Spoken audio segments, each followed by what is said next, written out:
Alex Periera is everything that Khamzat Chimaev was supposed to be.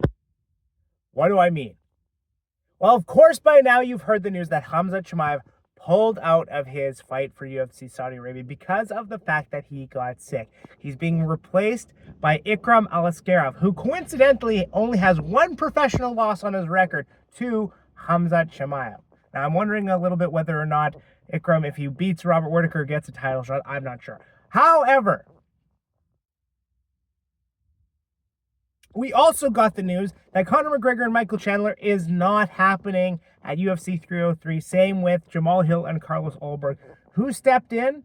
Alex Periera, and he is now fighting Yuri Prochazka. Now, personally, I thought that Dana White was going to pull a rabbit out of the hat, and it was going to be something like Alex Periera versus John Jones for the heavyweight title, just as sort of like a wow thing to make fans just as excited for that as they were for the return of Conor McGregor.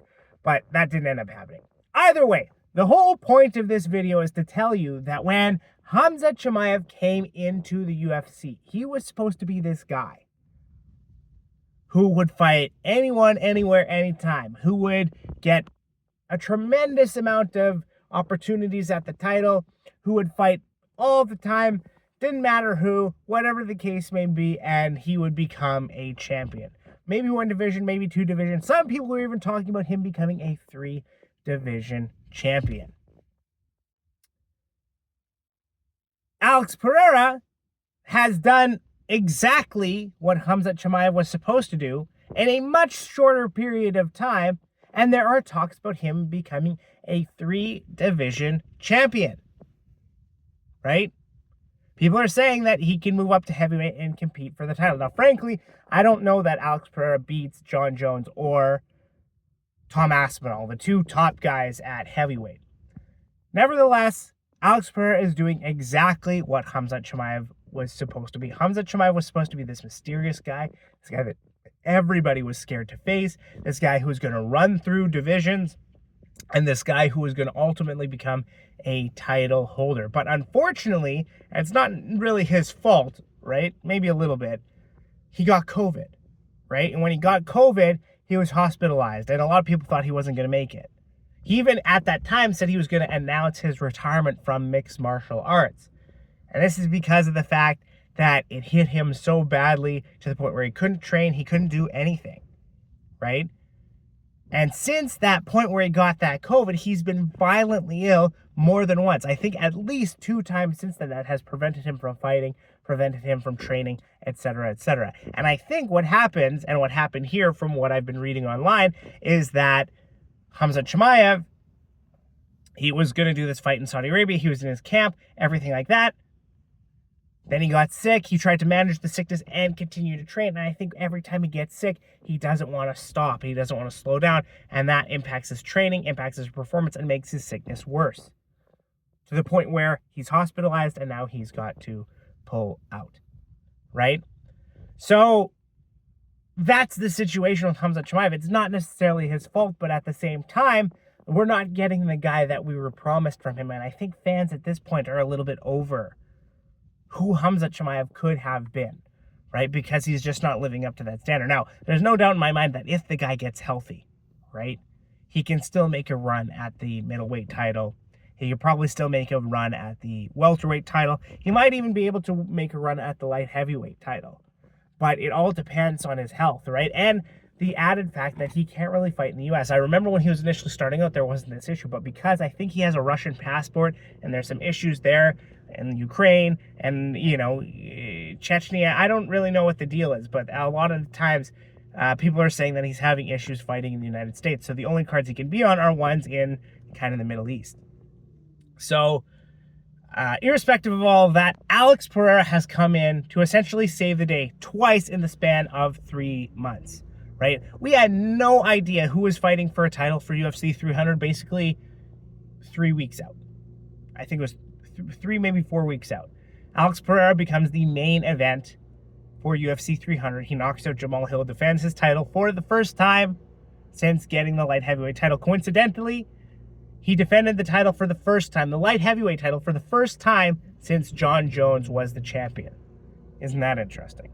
And now, for the second time, he's facing Yuri Prochazka. Now, I don't think this fight goes any differently. I don't think there's been enough time for Yuri to kind of improve his game to the point where he can defeat Alex Periera. I think the only chance he's got is to try to make this a really dirty fight. You know what I mean? Walk through fire, make it a war, go for takedowns, lots of work inside the clinch, everything like that. I think that's his only chance. Look at this. Anyway, all good. So that's what it is, right? Alex Pereira, he's still this mysterious guy. He refuses to learn English to like connect with the American fan base, right? Strong, silent, quiet. He has his walkout. He has his routine. All of these type of things. Khamzat Chimaev was supposed to be that. And now, this is just my sense of it. He stopped being that when he started palling around with Darren Till. They're calling themselves the Smash Bros, making these funny videos, all this other kind of stuff. And then I remember Daniel Cormier being like, "You got to stop this, Khamzat. It's taking away your aura." You know, hanging out with mediocrity, as they say. So that's kind of what happened, right? Is that he stopped being this kind of mysterious guy. He became more likable, became more fan-friendly, but that kind of stole away from his aura. Then he had some close fights with Gilbert Burns, close fights with Kamaru Usman. He didn't just run through them, right? And then it kind of became, okay, well, he's beatable, right? A lot of people were thinking that, oh, if he fights Robert Whittaker, if Robert Whittaker makes it out of the first round, he's got a really good chance at beating Chimaev. And now, like, Chimaev can't even show up, right? Because he's sick. So, here we are. We've got Ikram Aliskerov fighting as the main event at UFC Saudi Arabia, which, like, great opportunity for him. I really do think that Ikram can get the job done. He's got some crazy KO power, and he's part of that Dagestani crew, and those guys are ruthless. So, if he comes in, I think he's going to get the job done. He's going to... I think he's gonna knock out Whittaker, right? Whittaker can be KO'd, right? He can be wobbled. Remember when he got head kicked by Paulo Costa, like, he was a few seconds away from being done, but you know, saved by the bell, right? And Aliskerov has some crazy KO power, so if he can connect, I think he can put Whittaker to sleep. But if it's a point fight, I think Robert Whittaker takes it. Now, UFC 303, like I said, I think Alex Pereira is getting the job done here. I don't think too much has changed. Like, Yuri's going to have to make this super dirty walk forward, you know, just make it very unconventional, and maybe he has a chance there. And the other thing that got announced, if in case you didn't hear it, was that Brian Ortega is taking on, what the hell's his name? Brian Ortega is taking on Diego Lopez. Sorry, Diego. Taking on Diego Lopez. Now, this is interesting, right? Because this is short notice. And usually Brian Ortega, I don't recall him ever taking a short notice fight from what I've seen.